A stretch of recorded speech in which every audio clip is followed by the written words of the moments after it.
우리 지난 한 주 추석 명절 잘 지내셨죠? 네. 저도 월요일 날 갔다가 화요일 날 좀 늦은 밤에 왔습니다. 오래간만에 식구들 다 만나고 그리고 또 우리 부모님 산소에도 우리 교회 철원감리교회는 그 묘지가 있어요. 딱 성도들을 위한 묘지가 있어요. 그래서 이제 거기에 갔어요. 그래서 우리가 오남는데 어떻게 모이다 보니까 사남매, 우리 제일 큰 언니가 이제 못 오시고 사남매가 다 모였어요. 모여가지고 정말 그렇게 계획하지 않아도 어떻게 그렇게 됐어요. 그래서 부모님 이렇게 같이 이렇게 화장해서 한 군데 우리가 모셨거든요. 교회 이제 묘지에다가 그랬더니 우리 큰 오빠가 너무 이렇게 좋으신가 봐요. 그러니까 오남매가 이제 한 분만 빼고서 다 모이니까 너무 이제 이렇게 감격스럽다고 그러면서 이제 우리 형제들 그리고 또 우리 조카들에게 이렇게 덕담을 나누고 또 감사한 시간들을 보내고 왔습니다. 그런 모든 것들이 그 살아생전 부모님의 사랑을 기억하는 거거든요. 사실 하나님 부모님의 사랑을 기억하면서 우리가 또 그 부모님의 은혜와 공덕을 잊지 않고 이미 이 육신은 이제 땅으로 다 돌아가셨고 그 영혼은 하나님 품 안에 이제 안기신 그 자리에서 그 묘소에서 우리가 이렇게 함께 귀한 시간을 갖고 왔습니다. 그래서 우리 자녀들은요, 참 이 원초적인 사랑, 이 원초적인 사랑이 뭐냐? 원가정으로부터 받은 사랑이에요. 그러니까 부모님으로부터 받은 사랑이거든요. 내가 부모님으로부터 받은 사랑 가지고 어떻게 보면 그 사랑으로 우리를 살아가고 있는 것 같아요. 그런 것처럼 우리가 참 예수님을 믿고 우리가 그리스도인이 되었어요. 근데 우리가 그리스도인으로 살아갈 수 있는 가장 그 힘은 무엇일까? 우리를 그리스도인으로서 계속 그렇게 성도로서 살아가게 할 수 있는 가장 큰 뿌리, 가장 큰 핵심은 그것은 바로 하나님의 사랑이라고 하는 것이에요. 그래서 우리 그 기독교에서 이 사랑이라고 하는 것을 빼면은 그러면 기독교의 생명을 없는 겁니다. 그러면 여러분 우리가 정말 하나님 사랑을 내가 받고 있다고 여러분들 믿고 있습니까? 나 정말 하나님 사랑을 받고 있구나. 이렇게 여러분들을 확신하고 믿고 있으세요? 응? 네, 아멘이죠. 사실 우리 젊은 청년들 입장에서는 글쎄 주님이 날 사랑하실까? 이런 의문이 들지도 몰라요. 근데 여러분들이 이 자리에 와 있다고 하는 것이 여러분들이 하나님의 사랑을 받고 있다는 증거예요. 자, 우리가 지금 여기에 이 공간 속에요. 여러 가지 그런 그 과학적인 그런 뭐 탄소니 뭐 산소니 뭐 이런 것들이 다 있어요. 그런데 우리 눈에 보입니까? 보이지 않죠. 그렇지만 이 공간 속에 우리는요 끊임없이 마시고 있습니다. 이산화탄소도 마시고 있고 그리고 우리가 산소도 마시고 있고 그리고 또 안 좋은 여러 가지 유해 물질도 우리가 아주 작은 입자로서 이렇게 계속 마시고 있는 거예요. 그래서 우리는 이미 존재하고 있는 우리에게 가장 필요로 하는 산소를 마시면서도 산소의 중요성에 대해서 당연하다고 생각할 때가 많이 있어요. 그러나 여러분 요즘에 어떠세요?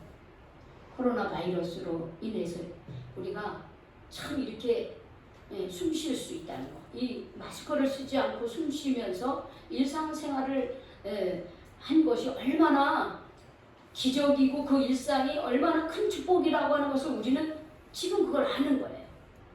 우리가 언제 그때로 돌아갈지 아무도 모릅니다. 뉴스를 보니까 3,000명 가까이 지금 확진자가 생겼어요. 아마 이게 지금 추석이 지나고 난 다음에 다음 주 초가 되면은 추석 명절에 만났던 그 사람들 중에 누군가가 또 양성 확진 이제 판정을 받아가지고 그래서 또 거기서 확진자가 생길 거라고 그렇게 예상을 하고 있습니다. 여러분들도 건강하시길 바랍니다. 여러분들도 하나님의 은혜로 여러분들이 코로나 바이러스로부터 감염되지 않기를 주님의 이름으로 축복을 드립니다. 아멘. 그래서 우리가요, 어떻게 보면 가장 소중하고 가장 필요로 하는 것들을 하나님은 거저 주셨어요. 그래서 우리는 그걸 거저 받고서 어떻게 해요? 그 소중함을 평소에는 모르고 그 소중한 것을 잃고 나서야 아, 내가 그랬구나. 우리가 그런 놀라운 그런 그 은혜를 받고 살았구나. 이렇게 후회를 하게 된다는 거예요. 여기 계신 저와 여기 계신 우리 모든 성도님들은 분명히 하나님의 사랑 안에 거하고 있음을 의심하지 마시기 바랍니다. 여러분이 분명히 하나님의 사랑을 받고 있기 때문에 이 자리에 와 있다고 하는 거, 내가 지금 이 자리에 있다고 하는 것이 내가 지금 하나님의 사랑과 은혜 가운데 있다는 그 증거입니다. 내가 어떤 이유로든 이 자리에 있다는 것이 그것이 하나님의 은혜라는 거예요. 그리고 그것이 여러분들을 하나님이 사랑하고 있다는 증거라고 하는 거예요. 그리고 오늘 저는 하나님이 정말 우리를 사랑하고 있다고 하는 것을 말씀을 통해서 함께 또 은혜를 나누고자 합니다. 오늘 말씀해 보니까 하나님의 그 나를 사랑하고 있는 그 기록을 바울은 쓰고 있어요. 이렇게 쓰고 있습니다. 뭐라고 썼느냐면 우리 8장 31절을 같이 읽겠어요. 그런즉 시작. 그런즉 이 일에 대하여 우리가 무슨 말을 하리요? 만일 하나님이 우리를 위하시면 누가 우리를 대적하리요? 여기 보면 아주 이런 중요한 길거예요. 만일 하나님이 우리를 위하시면, 우리를 위하시고 있죠. 만일이 아니야 사실. 실제로 하나님은 우리를 위하고 있다는 거. 근데 여기 위한다라고 하는 것을 우리 표준세 번역, 현대인들이 읽기 쉬운 그 표현으로 번역한 것이 표준세 번역인데 거기에 보면 뭐라냐면 하나님이 우리 편이시면 이렇게 표현하고 있습니다. 하나님이 우리 편이라는 거예요.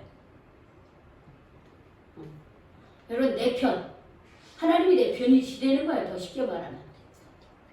여러분 3년 전에 KBS에서 세상에서 하나뿐인 내 편이라고 하는 드라마를 한 적이 있어요. 여러분 기억하시죠?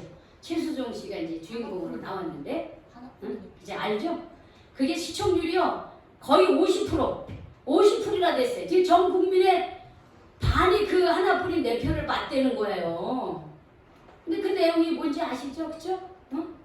그 28년 만에 나타난 친아버지로 인해서 그 딸이 인생이 막 자꾸만 꼬이는 거예요. 그리고 자신의 정체를 숨겨야 했지만 그러나 정말 그 친아버지가 자기 딸을 위해서 편이 되어주는 거예요. 어떠한 상황에서도 자신을 희생해가면서 그 딸을 위해서 그 딸의 편이 되어주는 거예요. 그럴 때 이 딸이 그런 어려운 중에도 삶의 희망을 되찾아가는 그런 참 가족 드라마였습니다. 모두가 다 공감하는 거니까 50% 시청률이 거의 50%나 됐어요. 가족은 내 편이라는 거죠. 그래서 법으로도 가족 중에 누군가가 잘못했는데 집에 수모가 들어왔어. 근데 그걸 부모가 신고를 안 했어요. 근데 나중에 발각됐어요. 여러분 그때 법은 어떻게 처벌할 거야? 그 부모를 처벌하지 않게 돼 있습니다. 비록 그 아들이 잘못해가지고 죽을 신고하지 않았어도 법은 부모를 법으로 처벌하지 않도록 그렇게 돼 있었어요. 왜? 가족은요 세상에서 아무리 잘못해도 가족은 어떻게 보호해 줄 수밖에 없는 게 가족이라고 하는 것을 법도 어떻게 해요? 인정을 하는 거예요. 그런 인지상정을 인정하는 거예요. 물론 우리가 어디 나가서 부모에게 참 부끄러운 일을 하면 안 되겠지만 또 그럴 때가 있잖아요. 그래서 우리가 가족이라고 하는 것은 특히 부모라고 하는 것은 언제나 내 편이 되어주시는 분이죠. 내 편이 되어주시는. 그러니까 이 세상이 힘들고 어려워도 가족이 있는 사람은 다시 또 일어설 수가 있는 거예요. 그런데 이 세상에 생명을 허락하시고 부모님을 우리에게 주셔서 생명을 허락하신 하나님은요, 영원한 내 편이래요. 영원한 내 편. 때로는 부모님이요, 나를 아프게도 할 때도 있어요. 내 편이 되어주셔야 되는데 내 편이 안 돼줄 때도 있어요. 그런데 하나님은 영원히 내 편이 되어주신다는 거예요. 우리가 이 세상을 살아가면서 다양한 경험을 합니다. 이제 점점 더 20대는 20대만큼의, 30대는 30대만큼의 경험을 하는데요. 근데 사람마다 이 세상 살아가면서 겪는 여러 가지가요. 어떤 사람은 인생의 초전기에 정말 어려운 일을 겪는 사람이 있고, 어떤 사람은 인생의 중반기에 겪을 때도 있고, 어떤 사람이 인생의 말년에 또 어려움을 겪기도 하고, 그게 다 언제 겪느냐라고 하는 것이 다 그게 오더라고요.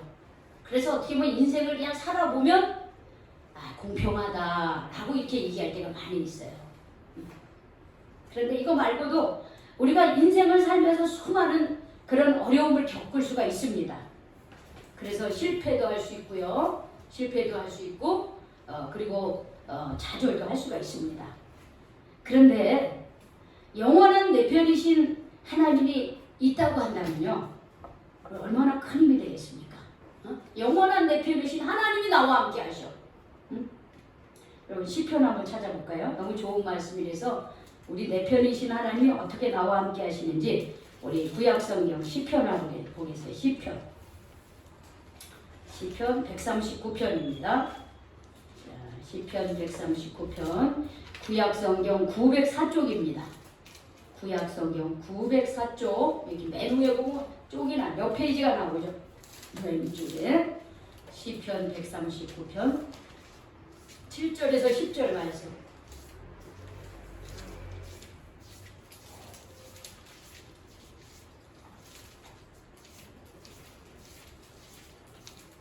자, 우리 좀 어르신들은 그냥 이게 들으셔도 괜찮습니다. 안 찾으셔도 돼요. 자, 시편 139편 7절에서 10절. 우리 904쪽 찾으셨죠? 자, 우리 같이 읽어봅시다. 시작. 내가 주의 영을 떠나 어디로 가며 주의 앞에서 어디로 피하니까. 내가 하늘에 올라갈지라도 거기 계시며 수월에 내 자리를 펼지라도 거기 계시나이다. 내가 새벽 날개를 치며 바다 끝에 가서 거주할지라도 거기서도 주의 손이 나를 인도하시며 주의 오른손이 나를 부르시리이다. 영원한 내 편이신 하나님은요, 내가 어디에 있든지 거기에 함께 계시는 거예요. 내가 절망 중에 있을 때도 거기에 함께 계시고, 내가 감사한 일 있을 때도 거기에 함께 계시고요. 때로는 심지어 내가 주의 곁을 떠나 죄악 가운데 있을 때라도 거기 계시는 거예요, 여러분들. 그래서 어떻게 해요? 주님의 손이 나를 붙들어 주시는 거예요. 나와 함께 해주시는 거예요, 우리 주님께서. 여러분 이 사실을 믿으시기 바랍니다. 이 말씀을 믿어요. 여러분 우리가 신앙생활하면서 말씀을 내 마음에 새기고 그 말씀을 붙들어야지 하나님이 나와 함께 하시는 거예요. 하나님이 어떻게 우리와 함께 할 수 있습니까? 하나님은 하나님의 말씀을 통해서 우리와 함께 하시는 거예요. 그리고 내가 그것을 믿을 때 하나님이 역사하시는 거예요. 한 구절 더 읽어볼까요? 자, 이것은 우리 신앙의 선배들이 고백한 기록이에요. 시편 144편, 그 뒤로 좀 넘어가세요. 시편 144편 1절에서 2절 다윗의 시입니다. 이 다윗은요 10년 이상을 그 사울 왕의 핍박을 이렇게 죽음의 위기를 이렇게 넘기면서요 도망자 신세를 살게 돼요. 그러다가 나중에 이제 왕이 되죠. 그가 그 도망 다니면서 그 왕의 그 생명의 위협을 피해서 도망 다니면서도 그가 고백한 하나님이 여기에 표현되어 있습니다. 우리 144편 1절에서 2절 찾으셨죠? 우리 같이 읽어보겠습니다. 시작. 나의 반석이신 여호와를 찬송하리로다. 그가 내 손을 가르쳐 싸우게 하시며 손가락을 가르쳐 전쟁하게 하시는도다. 여호와는 나의 사랑이시오 나의 요새이시오 나의 산성이시오 나를 건지시는 이시오 나의 방패이시니 내가 그에게 피하였고 그가 내 백성을 내게 복종하게 하셨나이다 그랬어요. 응?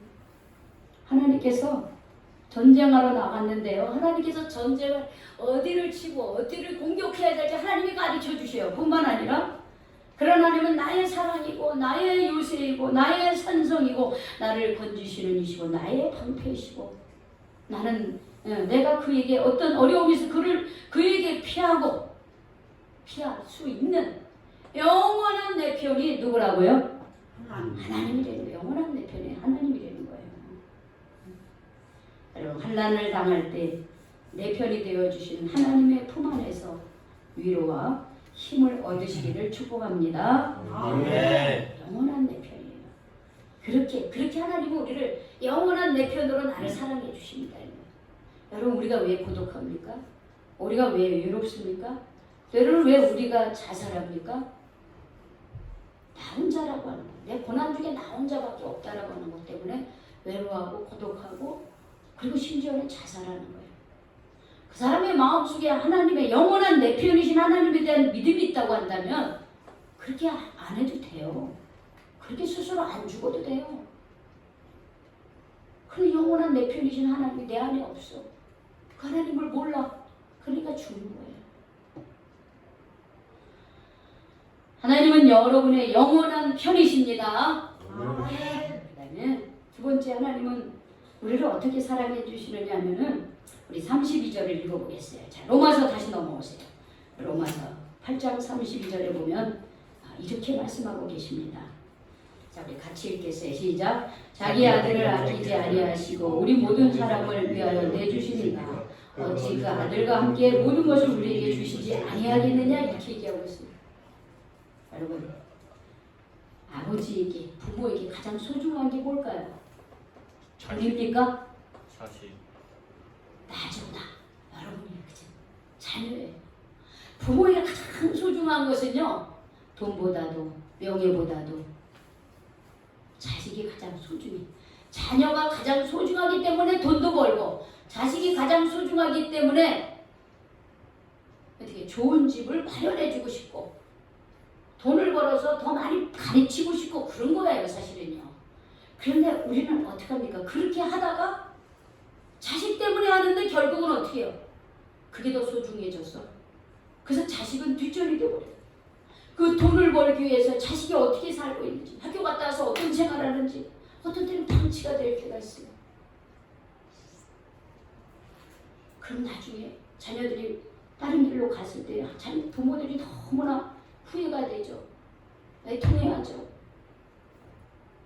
여러분 부모에게 가장 소중한 것은 자녀입니다. 여러분 하나님에게 가장 소중한 분이 누구냐? 예수 그리스도, 독생자 예수 그리스도셨어요. 근데 오늘 성경에 우리가 뭐라 그래요? 자기 아들을 아끼지 아니하셨댔어요. 하나님께서 가장 소중한 아들 예수님을 아끼지 아니하시고 어떻게 해요? 우리 모든 사람을 위해서 이 땅에 보내주셔가지고 온 인류의 죄를 대신하여 십자가에 못 박혀 돌아가시게 했다는 거예요. 왜? 우리 인류를 사랑하니까. 나를 사랑하니까 하나님께서 내가 지은 죄를 내가 받고 심판을 받는 것을 안타깝게 여기시는 거예요. 그래서 온 인류의 죄를 대신하여 대표로 예수님을 이 땅에 보내주셔가지고 그 죄값을 치르게 하시고 그래서 누구든지 예수 이름을 믿는 자들은 심판받지 아니하고 구원을 받고 하나님의 자녀가 된다 이런 약속을 해주신 거예요. 자 여러분 하나님은 우리에게 가장 소중한 것을 주셨다고 하는 거예요. 응? 하나님의 가장 소중한 독생자 예수님을 우리에게 주셨다는 거예요. 그러면 우리가 필요로 하는 것을 하나님은 안 주시겠습니까? 하나님은 당신에게 가장 소중한 것을 우리에게 주셨는데 우리가 이 땅을 살면서 필요한 것이 있는데 안 주시겠어요? 그건 아무것도 아니에요. 요즘 젊은 사람들로 말하면 껌이에요. 껌. 그건 껌이야. 껌. 아니 그거 아무것도 아니야. 하나님 우리가 가장 소중한 것을 주신 분이에요. 예수님을 통해서 우리를 죄악 가운데 구원해 주신 그 은혜를 주신 분이에요. 그렇다고 한다면 우리가 이 세상을 살면서 필요한 것들이 있을 때 그 필요한 것을 하나님께 구하는데 네 알아서 해. 네 능력과 살아. 이렇게 하지 않으신다는 거예요. 도와주신다는 거예요. 함께 해주신대요. 그러나 사실 우리는 하나님께 드릴 때 어떻습니까? 하나님께 드릴 때 내 정성으로 가장 좋은 것을 드리고 있습니까?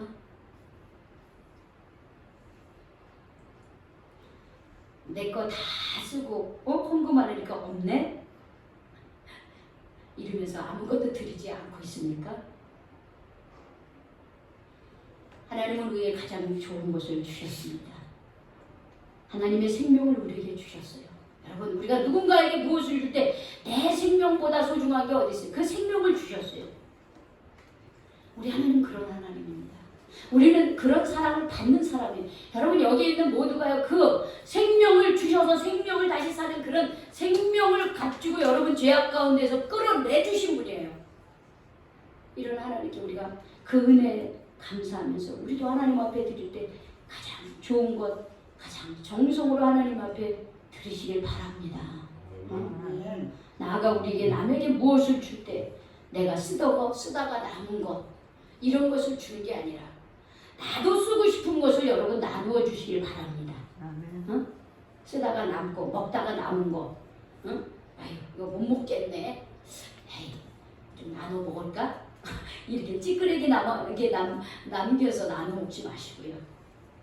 가장 좋은 건 여러분 이렇게 섬기세요.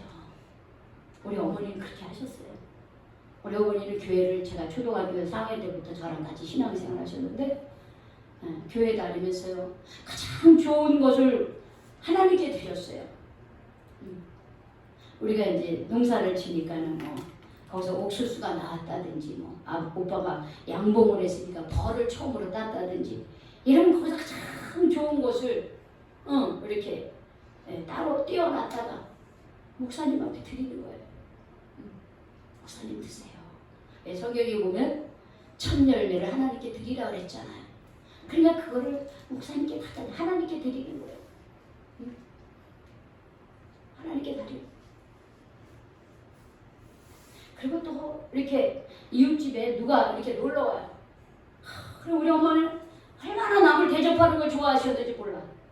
겨울만 되면요. 요즘에는 시골에도 겨울이 별로 없어요. 겨울은 막 일이 많아요. 근데 옛날에 시골에 겨울이 되면 사람들 할 일이 없어요.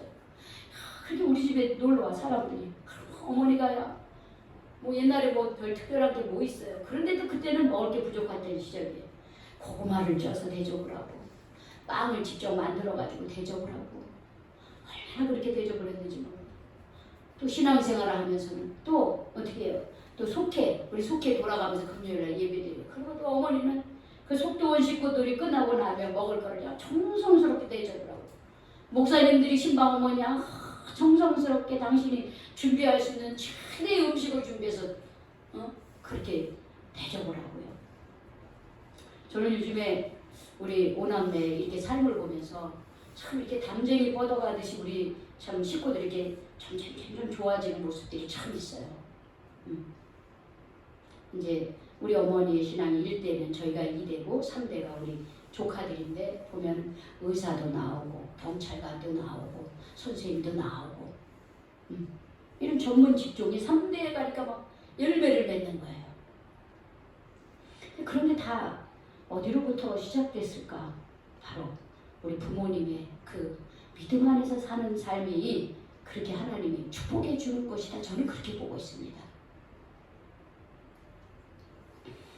여러분, 하나님 우리에게 가장 좋은 것을 주시길 원해요. 지금도 마찬가지예요. 하나님은요, 내가 그러잖아요. 우리 하나님 믿을 때 시시하게 믿지 말자고. 하나님 믿을 때 믿어주지 마세요, 여러분. 내가 누구 때문에 믿어줘야지, 누구 때문에 교회에 가줘야지. 여러분 절대 그렇게 생각하지 마세요. 처음엔 그럴 수 있어. 그러나 신앙생활 다가오면 누구 때문에 아니라 나 때문에, 내 인생을 위해서, 내 후손을 위해서, 내 자녀를 위해서, 하나님의 축복받는 그런 가정 되기 위해서, 그럼 그렇게 신앙생활 하셔야 되는 거예요. 하나님 너무너무 멋지시고 하나님 완벽하신 분이에요. 하나님은요 정말요 알면 알수록, 우리가 하나님에 대해서 알면 알수록요 감탄사밖에 안 나오시는 분입니다. 여러분, 저는 이런 하나님의 은혜와 사랑 안에 여러분들이 거하시기를 주님의 이름으로 축복합니다. 아멘. 그걸 깨달아야 돼요, 여러분. 그 깨달음이 없으면 교회에 나와주는 거야. 아, 우리 목사님이 나한테 그렇게 잘해주는데 내가 교회 나와야지. 이렇게 되는 거야. 그 나와주면 안 돼요. 물론 처음엔 나와주는 거야. 그러나 시간이 지날수록 왜 목사님이 그렇게 나보고 교회를 나오라고 했나? 왜 예배를 드리라고 했는가를 깨닫게 돼. 그리고 내가 하나님의 사랑을 경험하게 돼. 그러면 어떻게 나와주는 게 아니라 오늘 예배 드리러 가야지. 내가 오늘 하나님 앞에 기도하고 오늘 하나님 정말 만나야지. 이런 마음으로 오게 되는 거예요. 제가 오늘 새벽 기도가 좀 늦었어요. 새벽 기도를 제대로 못했어요. 눈을 떠보니까 7시가 다 된 거야. 5시 반에 나와야 되는데. 새벽 기도를 못했어요. 기도 어떻게 나와서 기도하고 주일 준비를 해도 가야지. 그래서 나와서 이제 기도하고 준비를 하고 9시쯤에 제가 이제 차를 타고 다시 집으로 돌아가는데 우리 권사님이 9시에 오신 거야. 권사님이 9시에 오신 거야. 9시에. 근데 뭐라 그래요? 기도 많이 하셨겠네. 그랬더니 우리 권사님 뭐라 그래요? 아유 목사님 나이도 들고 몸이 불편하니까 기도도 잘 안 나와요. 이렇게 표현하세요. 근데 여러분 기도가 뭡니까? 내가 하나님 앞에 나오는 것 자체가 기도입니다. 내가 그랬어요. 권사님이 나오는 것 자체가 기도입니다. 여러분 하나님 앞에 일찍 나오고 하나님 앞에 예배드리기 위해서 준비되어지는 그 마음이 기도하는 거예요. 무릎을 꿇고 기도하는 것만이 기도가 아니에요. 마음의 자세, 그때부터 우리는 기도하는 거예요. 하나님은 그때부터 알고 계시는 거예요. 그 일찍 나오는 그 마음이 어떤 마음이겠어요? 내가 주님을 만나고 싶은 마음 아니겠습니까? 내가 하나님께 예배드리고 싶은 그 간절한 마음 아니겠습니까? 그럼 어떻게 그게 생깁니까? 하나님 사랑을 경험했기 때문에 그런 거예요. 하나님이 나를 사랑하는 걸 경험했기 때문에요. 하나님 지금도 나와 함께 하심을 알고 있기 때문에요. 그렇기 때문에 이게 가능한 거예요. 여러분 이런 사랑을 경험한 사람들은요. 어떤 어려움도 어떤 환난도 어떤 고난도요. 믿음에서 벗어나지 않게 합니다. 오늘 우리가 읽은 이 말씀은 바울의 고백이에요. 바울의 고백. 자기 아들을 아끼지 아니하시고 우리 모든 사람을 내주시니까 어찌 그 아들과 함께 모든 것을 우리에게 주시지 아니하겠느냐 이러면서요. 나는 하나님의 그 사랑을 받은 사람이다 이렇게 고백하는 거예요. 그러면서 뭐라 그랬냐면 누가 우리를 그리스도의 사랑에서 끊을 수 있겠느냐 그랬어요. 누가 어떤 사람이 나를 그리스도의 사랑 안에서 끊을 수 있겠느냐. 환난이나 공고나 박해나 기근이나 적신이나 위험이나 칼이냐 그랬어요. 권세자들이나 현재일이나 사망이나 생명이나 천사들이나 장래일이나 능력이나 높음이나 기쁨이나 다른 어떤 피조물이라도 우리를 우리 주 그리스도 예수 안에 있는 하나님의 사랑 안에서 끊을 수 없다 이렇게 고백을 했습니다. 항상 내 편이신 하나님, 가장 소중한 예수님을 보내주셔서 나를 구원해 주신 그 하나님의 사랑을 이 바울이 경험하고 나서 그 어떤 것도 나를 하나님의 사랑 안에서 끊을 수 없다 이렇게 고백을 하고 있습니다. 바울은 복음을 증거하면서요 별별 일을 다 겪었습니다. 매도 맞고 감옥에도 갇히고요, 굶주리고 목마르고 헐벗고 별별 일을 다 겪었어요. 그런데 그런 것 때문에 내가 하나님이 나를 사랑하는 것, 내가 하나님을 사랑하는 것, 이 관계를 내가 끊을 수 없다 이렇게 고백을 했습니다. 여러분 우리는 신앙생활하면서 내가 예수님 믿는 것 때문에 여러분 당한 고통이 있습니까? 내가 예수님 믿는 것 때문에 구원받고 하나님의 자녀가 되고 복을 받은 것은 있는데 내가 예수 믿는 것 때문에 고난받고 어려운 일을 당한 것은 있습니까? 저는 이것도 있어야 된다고 봅니다. 예수를 믿는다고 하는 것은 우리가 예수를 믿기 때문에 받는 은혜와 더불어 예수 믿는 자의 삶을 살면서 받는 핍박이 있다고 하면 그것도 감당해야 되는 거예요. 그게 우리에게 주어진 십자가입니다. 그 십자가를 감당하는 자만이 그 어떤 상황 속에서도 하나님의 사랑 안에서 끊어지지 않는 믿음을 갖고 신앙생활을 할 수 있는 거예요. 요즘에 코로나 때문에 많이 믿음 안에서 벗어난 사람들이 굉장히 많이 있어요. 그렇죠? 잘 됐네. 이참에 교회 가기 싫었는데 잘 됐네. 교회 가지 말아야 되겠다. 이런 사람들도 있고요. 부모님이 어느 교회를 다녀. 근데 결혼한 자녀들이 근처에 있으면 꼭 반드시 그 부모님 교회 가서 같이 예배를 드리기도 했어요. 그런데 코로나가 생기니까 아이고 잘 됐네. 얘들아, 저기 막 코로나니까 좀 잠시 쉬어라. 뭐 이러면 아이고 잘 됐다. 그러면서 어떻게 교회 안 나기도 하고 다양합니다, 여러분들. 물론 우리도 교회에 모여서 예배 드리는 거 조심해야 돼요. 지금 다 이렇게 마스크들을 쓰셨어. 잘하신 거예요. 그리고 지금 이제 거의 2차, 저는 2차까지 맞았어요. 2차까지 맞은 사람이 여기 한 4-5명 되는 것 같아요. 그러니까 우리가 지금 뭐 한 7명, 8명 모였나요? 8명 모였는데, 우리 법에도 그렇게 저촉이 되지 않는 숫자가 모인 겁니다. 조심하셔야 됩니다. 특히 젊은 분들 어디 다닐 때 조심하세요. 젊은 사람들이 옮겨서 가족들에게 다 옮기고 있어요, 지금요. 우리 노인분들이란 나이 드신 분들은 안 걸려요. 활동하시는 분들이 걸려서 가정에서 다 이렇게 확산시키고 있는 거 조심하셔야 돼요. 그런데 이런 가운데 우리가 교회에 나와서 예배 드린다는 거 굉장히 눈치가 보일 때가 있을 거예요. 눈치가 보일 때가 있어요. 근데 우리가 많이 모이는 게 아니니까 우리 주님 앞에 나온 걸 주저하지 마시기 바랍니다. 그리고 이런 때 우리가 전도하는 거 쉬운 거 아니에요. 어제도 전도사님하고 저하고 놀이터 2군데 가서 전도했어요. 그러면 은근히 눈치 줍니다. 모이지도 못하게 하는데 무슨 전도를 하냐고. 그래요. 그래도 어떻게 해요? 복음을 증거해야 됩니다. 우리가 그런 핍박을 받아도 바울은 어떻게 해서 매도 맞고 감옥에 갔어요. 우리가 뭐 그런 소리 하는 것 때문에 두려워해서 전도 안 하고 예배 안 드리고 그러면 안 돼. 이런 때일수록 더 깨어서 기도하고 내가 그리스도인의 삶을 살 수 있는 것들을 살으셔야 됩니다. 그거는 뭐냐? 하나님의 사랑을 경험한 자만이 그렇게 되는 거예요.